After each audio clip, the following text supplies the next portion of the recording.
శబ్దవేది. విజయవర్మ బిసల్పూర్ ప్రభు ప్రశ్నకు వెంటనే ప్రత్యుత్తరం ఇవ్వక తటపటాయించాడు.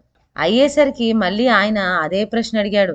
ఇదంతా మనం క్రిందటి వారం వీడియోలో విన్నాం కదా. అందుకు బదులుగా విజయవర్మ నా పేరు విజయవర్మ అని మాత్రం చెప్పగలిగాడు విజయుడు.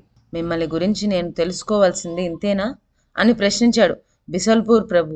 తర్వాత తల పంకిస్తూ ఇలా అన్నాడు. మీరు ఏ పక్షం వాళ్ళు? బిసల్పూరా కోసల్పూరా? నేను బిసల్పూర్ పక్షం వాణ్ణే అన్నాడు విజయవర్మ గంభీర స్వరంతో. ఈ మాటకు రుజువేమైనా ఉందా అని అడిగాడు బిసల్పూర్ ప్రభు అనుమానిస్తూ. కానీ అంతలోకే చిరునవ్వు నవ్వుతూ, మిమ్మల్ని అనుమానించానని అనుకోవద్దు. ఈనాటి పరిస్థితిలో ఎవరు ఏనాటికి ఎలా మారిపోతారో చెప్పలేం కదా అన్నాడు. తనను అనుమానించేసరికి విజయవర్మకు ఎక్కడలేని కోపం వచ్చింది. నేను చంద్రదుర్గాధిపతిని ఎరుగుదును. నా గురించి ఆయనకు బాగా తెలుసు అన్నాడు విజయవర్మ.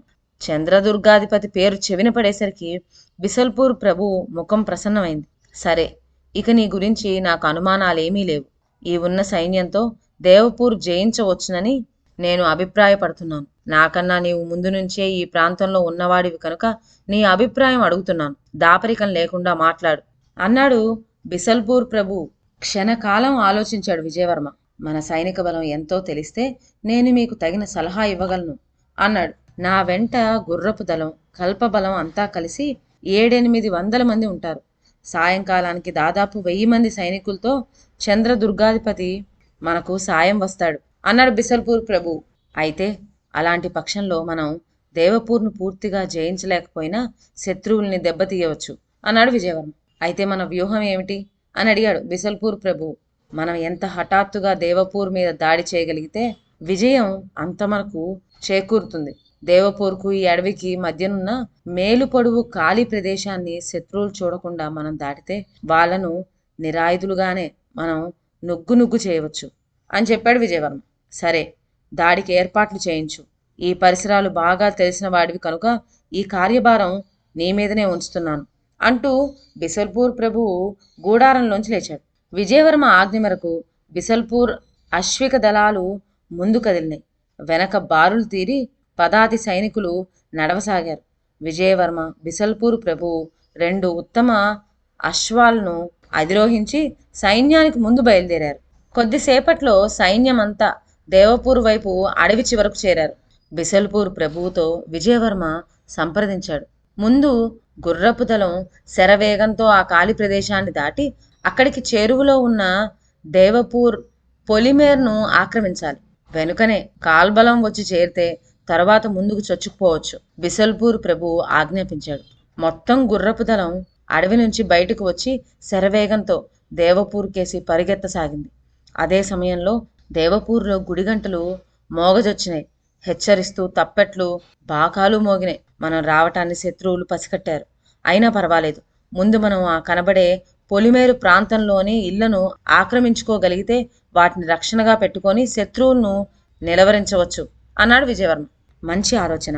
మనం పట్టణాన్ని ఆక్రమించుకోలేకపోయినా కనీసం కాలు పెట్టగలిగితే అంతే చాలు. సాయంకాలానికల్లా మనకు చంద్రదుర్గాధిపతి బలాలు సాయంగా వస్తాయి. అప్పుడు మొత్తం శత్రువులనైనా మట్టు పెట్టవచ్చు అని జవాబిచ్చాడు బిసల్పూర్ ప్రభు. బిసల్పూర్ గుర్రపు దళం దేవపూర్ పొలిమేర్లను సమీపించింది. మొత్తం మీద విజయవర్మ ఎత్తు కొంతవరకు విజయం సాధించినట్లే కనపడింది. హఠాత్తుగా వచ్చిన దాడిని ఎదుర్కొనేటందుకు సర్వసన్నద్ధంగా లేని భీమవర్మ సైనికులు 4-5 చొప్పున వచ్చి బిసల్పూర్ గుర్రపు రౌతులను ఎదుర్కోవటానికని ప్రయత్నించారు. కానీ అలాంటి సైనికులందరూ గుర్రపు రౌతుల చేతిలోని ఈటలకు ఇట్టే బలైపోయారు. ఇక పట్నంలోని ఇతర ప్రాంతాల్లో బాకాలు మోత, సైనికుల కోలాహలము ఎక్కువైంది. భీమవర్మ తన సైనికులందరినీ ఎదురుదాడికి సమీకరిస్తున్నట్లు ఆ సందడి తెలియజెప్తూ ఉంది. 4 బజార్లు కలిసే కూడలి స్థలాన్ని ఆక్రమించుకుని విజయవర్మ సైనికులను, గుర్రపు రౌతులను 4గా విభజించి 4 బజార్ల మొదలు చివర్ల రక్షించడానికి ప్రయత్నం చేశాడు. సైనికులు బజార్ల వరుసలో ఉన్న ఇళ్ల తలుపులు బద్దలు కొట్టి ఇళ్లల్లో ఉన్న సామానంతా వీధి మొదలు దొంతరులాగా పేర్చసాగారు. కుర్చీలు, మంచాలు, తలుపులు ఏవి దొరికితే అవి తెచ్చి వీధి మొదలన పెద్ద ఎత్తున పేర్చారు.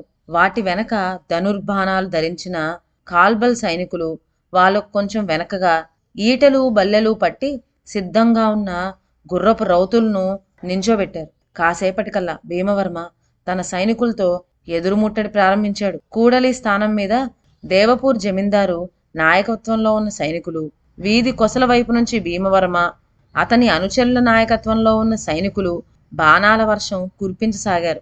అక్కడ ఎదురుదాడిని నడుపుతూ ఉన్నది స్వయంగా భీమవరమే అని విజయుడు గ్రహించాడు. కవచం ధరించి కత్తి రులువిస్తూ భీమవర్మ తన సైనికులను ఉత్సాహపరుస్తున్నాడు. భీమవర్మ కంటపడగానే, రామ్ సింగ్, అడిగో మన బద్ధ శత్రువు విజయవర్మ. వీణ్ణి ఈసారి ప్రాణాలతో వదలకూడదు. ప్రాణాలతో పట్టి బంధించినా సరే, తల నరికి తెచ్చినా సరే, అంతా నీ ఇష్టం. ముందుకు అంటూ భీమవర్మ కేకలు పెట్టసాగాడు. రామ్ సింగ్ పేరు వినేసరికి విజయవర్మ నిశ్చేష్టుడయ్యాడు.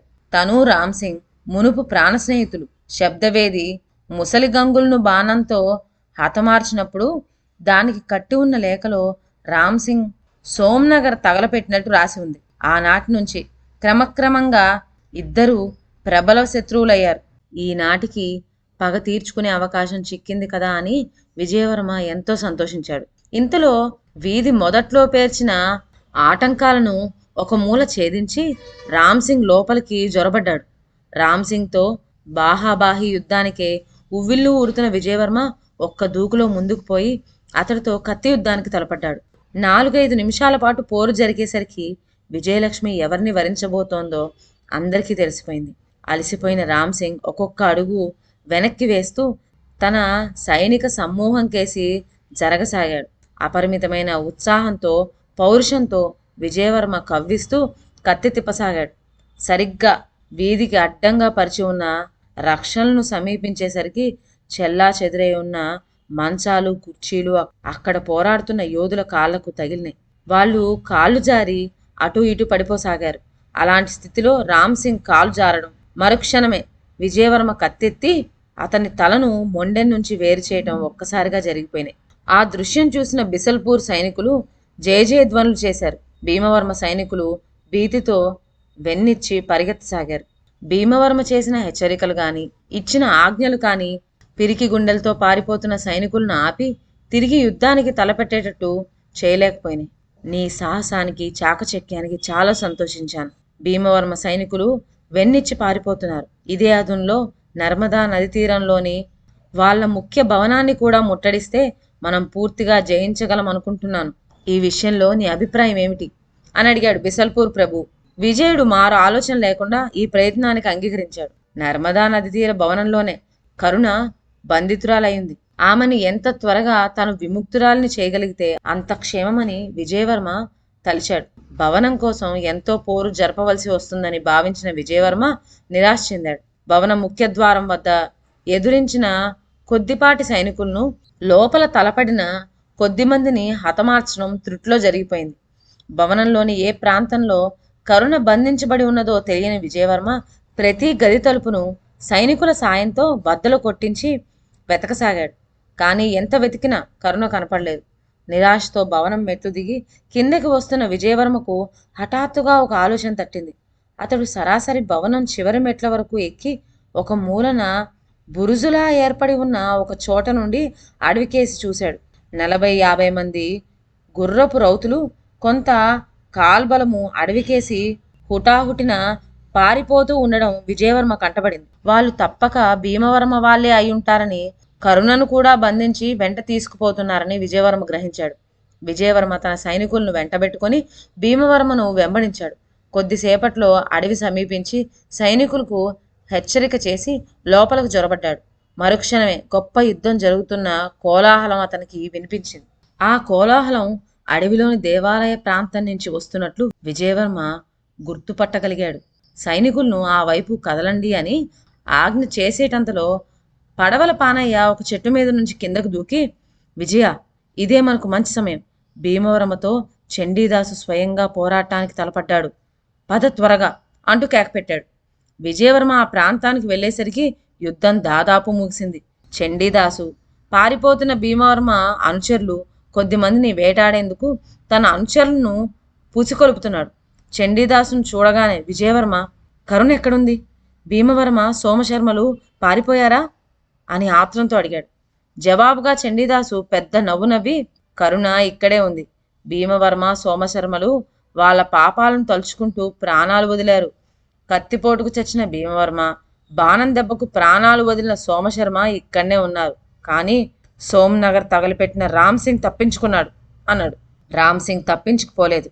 ఇంతకుముందే నేనే వాణ్ణి తుది ముట్టించా అన్నాడు విజయవర్మ. ఈ జవాబుతో చండీదాసు పరమానందభరితుడయ్యాడు. అయితే ఇక శత్రుశేషమే లేదు. నీ తండ్రి అభయవర్మను చిత్రవద చేసి చంపిన హంతకులకు తగిన శాస్తి జరిగింది. నా కోరిక నెరవేరింది. ఉన్నదల్లా ముందు కరుణతో నీ వివాహమే. ఈ దేవాలయంలోనే అది జరిపేద్దాం అన్నాడు చండీదాసు. అక్కడే ఆ నిమిషాన కరుణతోటి విజయవర్మ వివాహం జరిగిపోయింది. ఆయుధాలు ధరించిన చండీదాస్ అనుచరులే పెండ్లి పెద్దలు, అతిథులును. అందరి ముఖాల్లో ఆనందం వెల్లి విరిసింది. చండీదాస్ ఇలా అన్నాడు. ఇక మనం సోమ్నగర్కు బయలుదేరుతున్నాం. ఆ ప్రాంతమంతా నీ తండ్రిదే. భీమవర్మచే సర్వనాశనం చేయబడిన ఆ భవనాలను వాటిని తిరిగి నిర్మిద్దాం. ఇక మన జీవితాలు ప్రశాంతంగా గడుపుదాం అంటూ చండీదాసు ప్రోత్సహించాడు. మరి చంద్రదుర్గాధిపతిని కలుసుకోవడం ఎప్పుడు? ఆయన కరుణను పెంచిన తండ్రి కదా అన్నాడు ఆత్రంతో విజయవర్మ. చంద్రదుర్గాధిపతిని కలుసుకుందాం. వివాహం సంగతి నేను ఆయనకు కబురు చేస్తాను.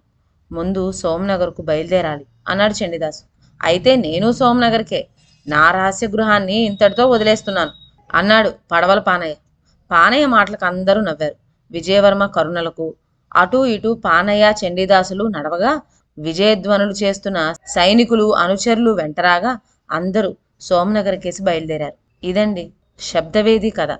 ఇవాళతో శబ్దవేది ముగిసింది. మళ్ళీ ఒక మంచి కథతో నెక్స్ట్ వీడియోలో కలుద్దాం. అంతవరకు సెలవు. నా ఛానల్లోని కథలు మీకు నచ్చినట్లయితే నా ఛానల్ను లైక్ చేసి సబ్స్క్రైబ్ చేయండి.